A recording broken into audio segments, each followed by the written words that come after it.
Olá a todos! Estaremos apresentando sobre o agronegócio da fruticultura. Pode passar.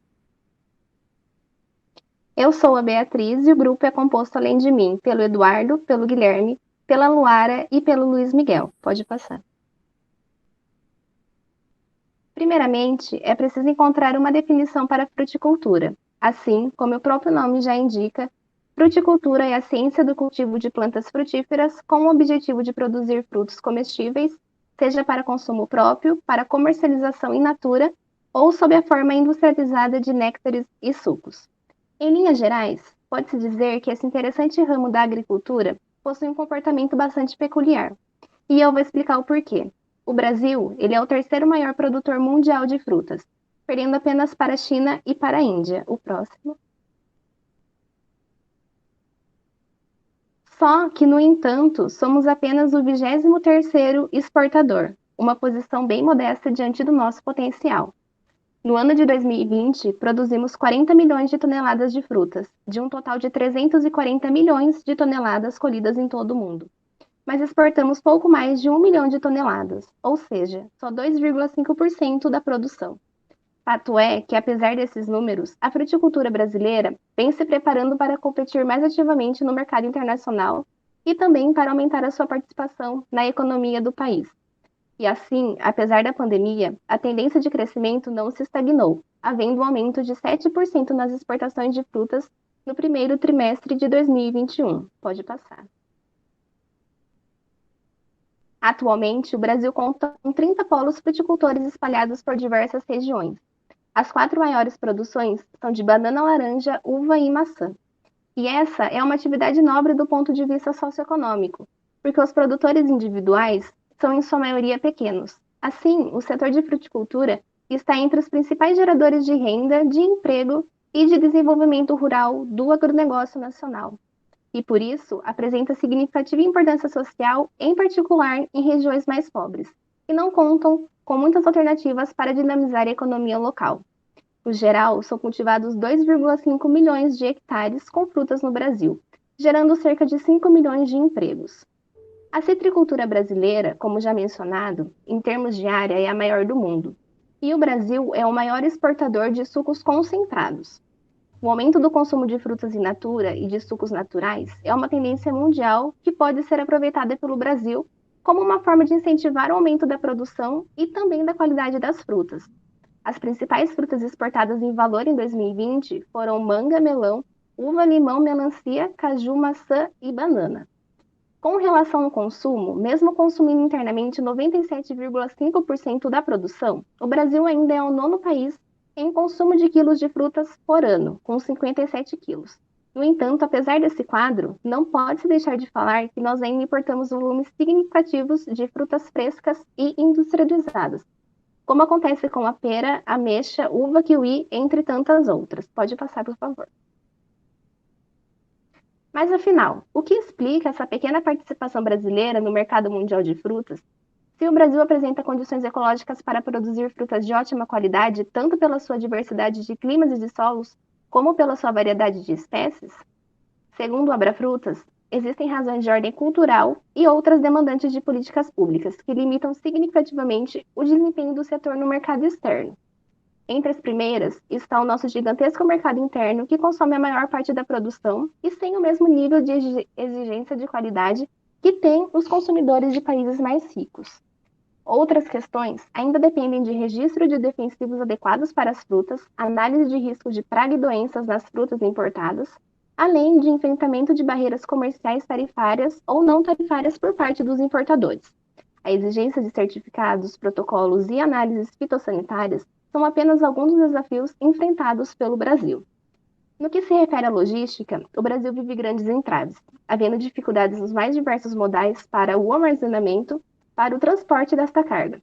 Por se tratar de um produto a ser consumido fresco, atrasos e má conservação podem prejudicar a qualidade e a durabilidade das frutas, levando a custos extras. Assim, a maior agilidade operacional, o aumento da frota e melhores condições para a conservação em portos e aeroportos seria essencial neste sentido.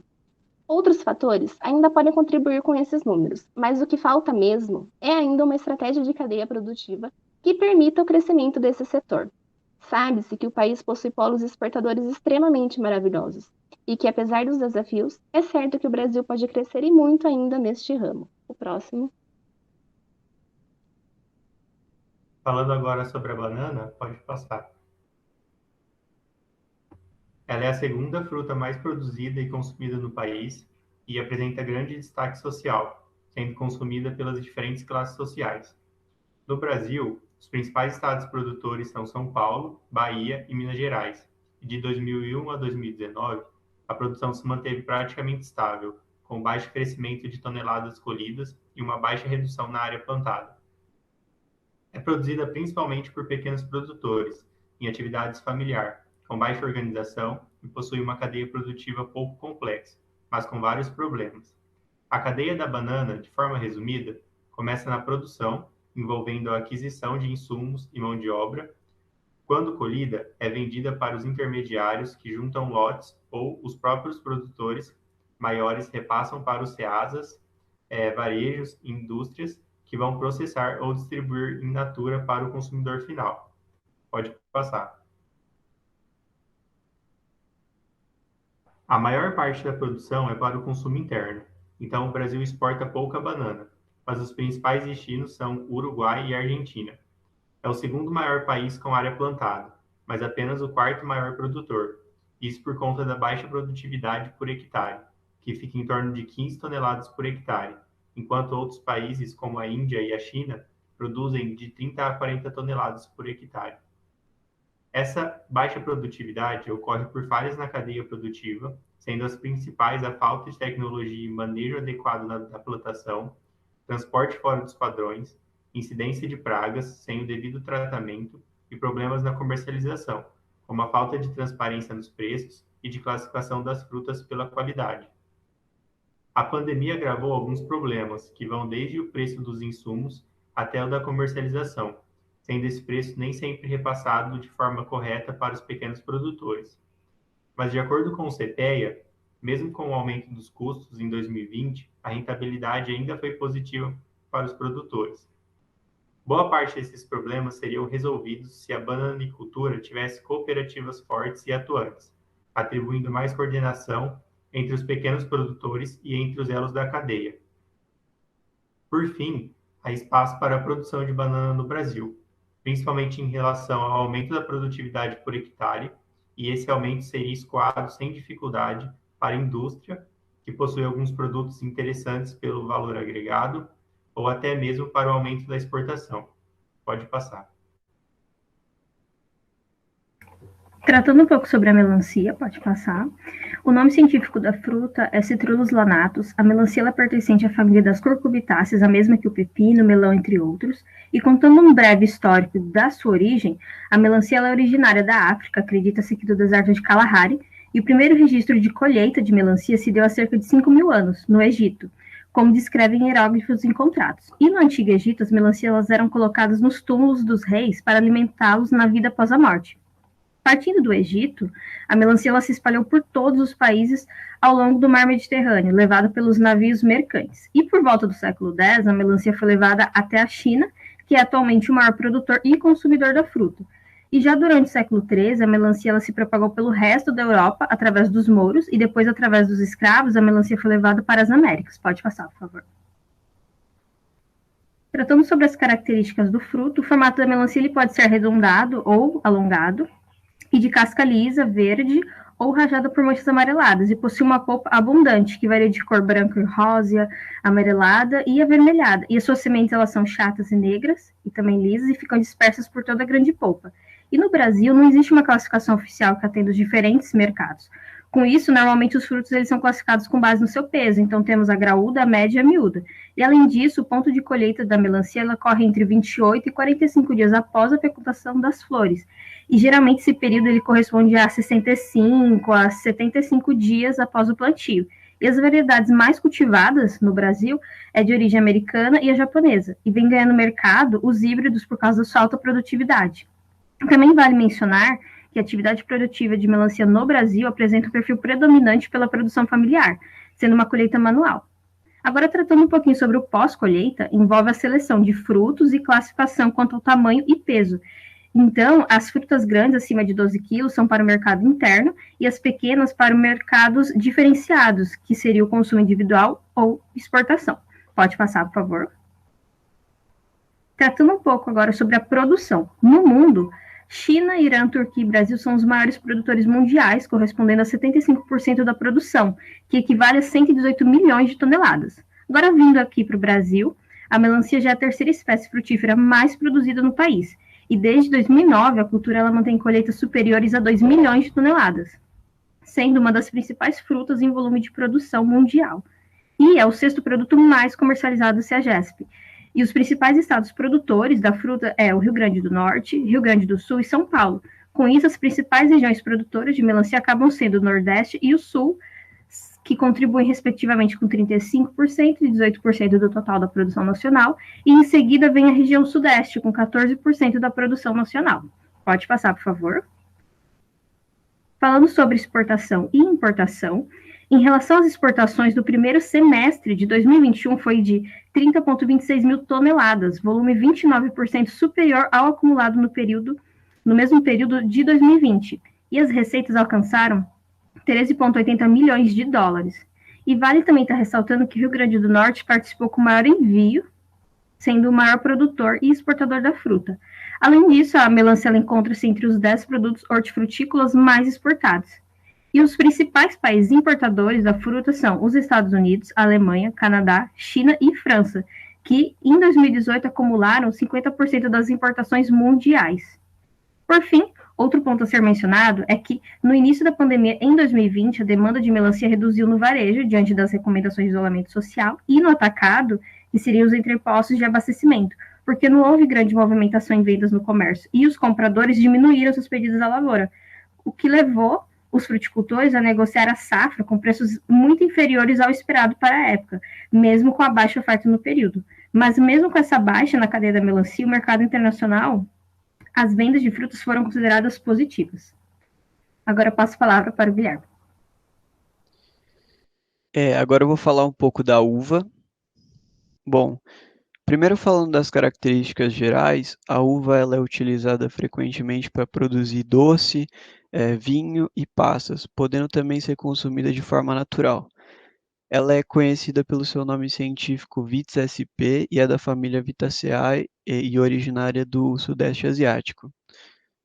Nesse sentido, passando por histórico de origem, o seu cultivo começou cerca de 6.000 anos atrás, no Oriente Médio. A levedura é um dos primeiros micro-organismos conhecidos pelos indivíduos e ocorre naturalmente na casca da uva, fazendo a produção de bebida alcoólica como o vinho. Os primeiros vestígios do vinho tinto foram vistos na Armênia Antiga, onde foi encontrada a adega mais antiga do mundo, datando de 4.000 a.C. Hieróglifos no Antigo Egito recordam o cultivo de uva, e a história mostra também que povos antigos da Grécia, Fenícia e Roma também cultivavam para alimentação e produção do vinho. Mais tarde, o cultivo da uva se espalhou pela Europa, o norte da África e a América do Norte. Outro aspecto geral da uva é a sua composição, que mostra uma riqueza em alguns minerais, como o ferro, cálcio, fósforo, magnésio, potássio e o sódio. Ela é uma fruta pouco calórica e pode ser mais adocicada ou mais ácida, dependendo do solo onde a videira é cultivada. Pode passar. Agora, tratando um pouco da produção, a produção de uva no Brasil em 2019 foi de 1.445.705 toneladas, que foi inferior à produzida em 2018. A produção de vinho, suco e derivados da fruta no Rio Grande do Sul em 2019 foi de 500,74 milhões de litros. Pensando nas maiores regiões produtoras, a região sul é a maior produtora de uva. Nessa região ocorreram alguns problemas climáticos, como o granizo no Rio Grande do Sul e geadas no Paraná, que fizeram com que a produção fosse menor que o ano de 2018. Já a região Nordeste é a segunda maior produção de uva em 2019, que contribuiu com cerca de 34,46% da produção nacional.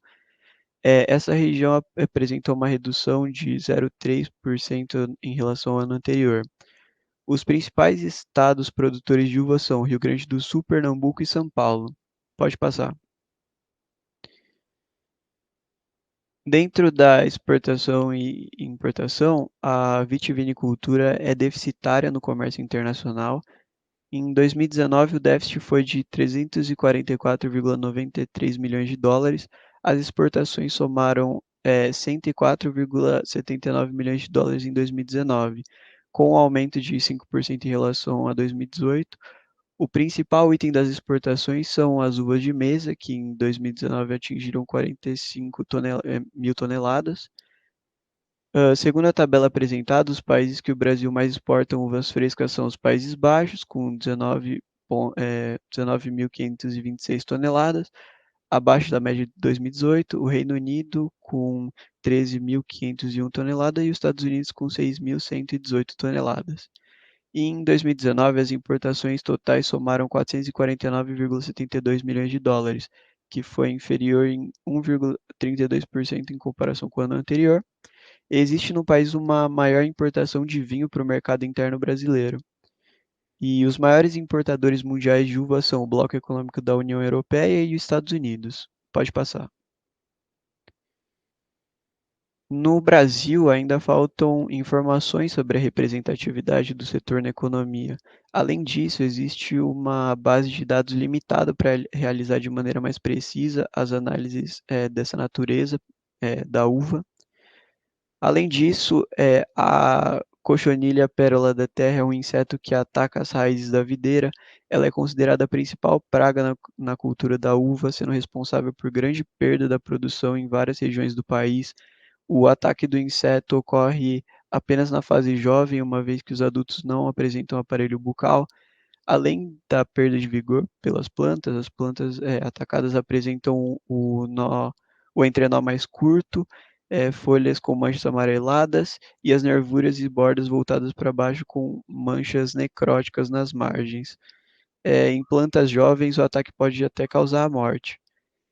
Existe também o problema da pandemia afetando a comercialização da uva, com a demanda reduzida e também inúmeros festivais foram cancelados devido ao vírus, e isso pode ser um problema na comercialização do produto, é, afetando as vendas. No contexto da busca pela competitividade, o conhecimento de custos de produção e rentabilidade das culturas é cada vez mais importante no processo de tomada de decisão sobre o que o produtor deve plantar. A exploração racional de um vinhedo depende de vários fatores que afetam o desempenho e a viabilidade econômica, como a variedade plantada, o espaçamento, o clima, o solo, as pragas e doenças, o rendimento do cultivo, do produto, conhecimento, atendimento, manutenção do mercado consumidor, seja ele interno ou externo. Agora eu passo a palavra para o Luiz.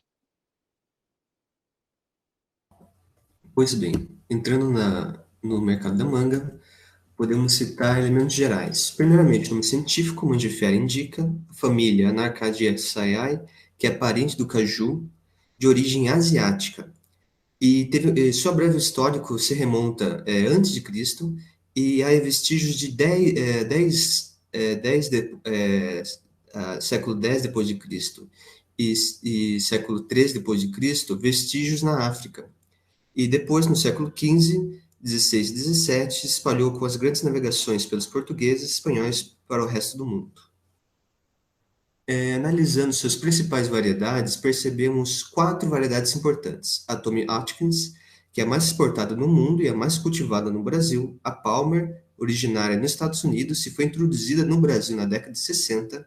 A Espada, que é a mais antiga do Brasil. E a Rosa, que é encontrada muito no Nordeste e também é muito bem aceita no mercado interno. Entrando nos principais produtores, exportadores e importadores, percebemos que os principais produtores são a Índia em primeiro lugar, a China em segundo lugar e a Tailândia em terceiro lugar. O Brasil está em sétimo lugar, com um destaque para o Nordeste e Sudeste. Os principais exportadores são México, Holanda e Índia, com o Brasil em quinto lugar. Nordeste e Sudeste também ganham representatividade. E os principais importadores são Estados Unidos, Holanda e Alemanha. Para o Brasil, os principais importadores são a Holanda, Estados Unidos e a Espanha, respectivamente. Entrando na evolução dos preços, Analisando dos preços de 2012 até os preços atuais, percebemos uma média de R$ 1,16 para a Tommy e 1,56 para a Palmer. Tem exceções no ano 2016 e nos tempos atuais, 2020 e 2021. No ano 2016, os preços foram acima de R$ 4,00 para ambos os tipos, por causa da escassez no mercado. E no ano 2020 e 2021, por causa da pandemia da Covid-19, houve uma redução de preços, por causa do aumento da produtividade, além da redução de mobilidade. Bem, além disso, analisando as estruturas da cadeia, podemos utilizar a cadeia do Vale de São Francisco, que é a mais bem coordenada do Brasil.